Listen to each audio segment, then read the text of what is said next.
Hi, my name is Jeff Poland. I've been a perfusionist for a long time, so I know that heart-lung machines don't improve patient outcomes. You do. But you need a heart-lung machine that's reliable and easy to use.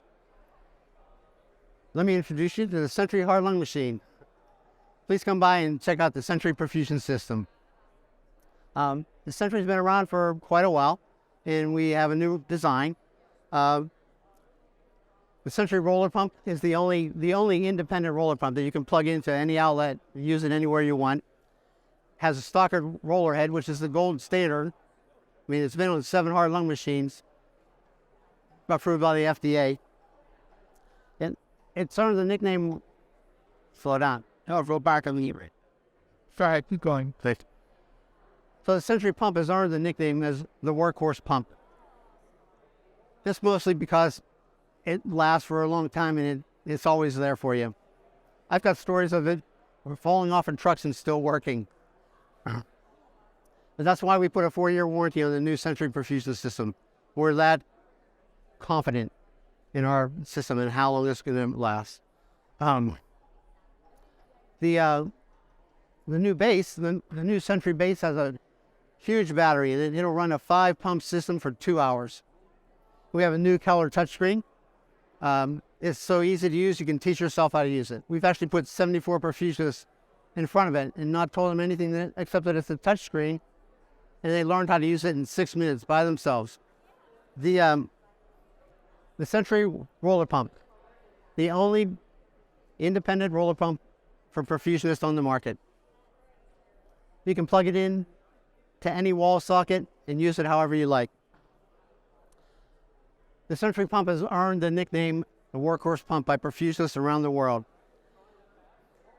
That's because it's reliable and it lasts forever. I actually have a roller pump here with 99,000 hours on it. It just came out of service and it's still in spec. I think the main reason for that is that we use the stockered roller head and we have laser manufacturing, so it's very accurate. We have a one-piece raceway. It's cut from a single block of aluminum. It doesn't warp over time. It holds its shape through the whole life, 99,000 hours. Our new base has what we call the big-ass battery in it. It'll run a 5-pump system for 2 hours. It'll run a single roller pump for like 7 hours. Then our biggest improvement is probably our Century touchscreen. So we have a new color touchscreen. All the perimeter boxes are always there, so all your information is always up. Touch a box, it opens up, it automatically closes the previous box. If an alarm goes off, it shows you where the alarm goes off in the box. You touch that box, and it shows you exactly what needs to be addressed. We also have a new partner, the Anivia Universal Centrifugal Pump. So the Anivia Universal Centrifugal Pump is mass mounted to the Century. It is FDA approved to run all the Medtronic pumps, the BP80, the BP50, the AP40. It's also approved to run the Revolution from LivaNova as well as the McKay Rotaflow. So they make a separate motor drive for each one of those roller pumps, and you can it's hot swappable, so you can swap in the middle of a case if you have to. And when you swap, you don't have to learn a new interface. The interface is the same for each pump that is available. So please come by and check out the new Century perfusion system. I think that you're really going to like it. If you're a keep it simple perfusionist, this is the pump for you, because you can make it your own, add on whatever you want, and it's easy to use. Thank you very much. Hi, my name is Jen. I'm with Getting At, and today I'm going to go over just a couple of basics on cardio help. I know most of you are probably already familiar with this device. So basically, this screen shows our flow in liters per minute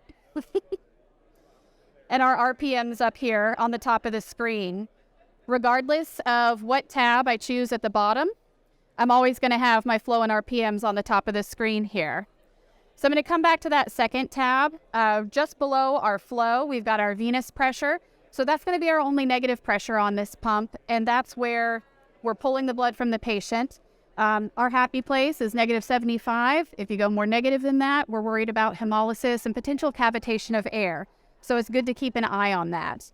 The next number down is our P internal, our internal pressure, and that tells us about what's going on inside the oxygenator if there's a pressure buildup internally there.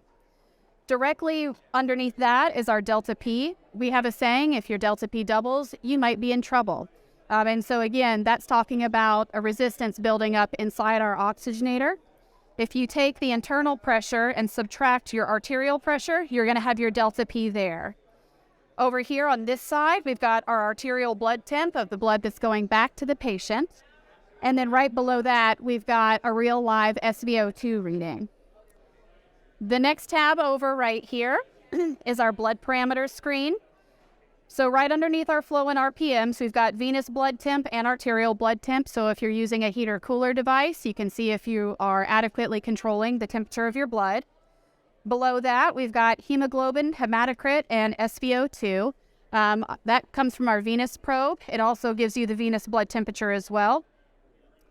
We have a few limitations to that. If your hemoglobin falls below 5, if your hematocrit falls below 15, or if your SVO2 falls below 40, or if you are on VV support and you are recirculating to where it's hitting 100, it's going to light up this top status bar in a yellow color and tell you that those numbers are out of range.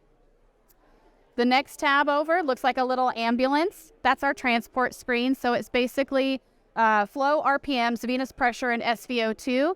The font is a little bit larger. So if this is positioned by the patient's feet and you're at the head of the bed in the back of an ambulance, you can see it more easily from a distance.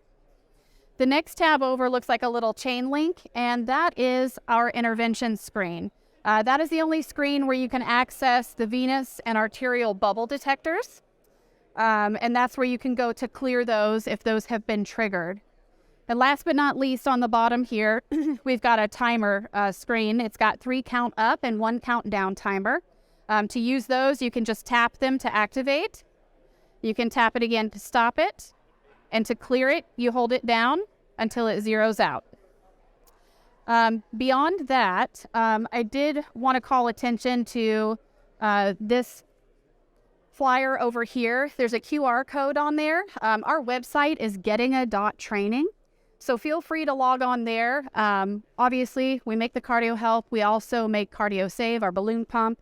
We make a myriad of other products that are utilized within the hospital. And so we've got education on that website. Again, that's gettinga.training. Thank you.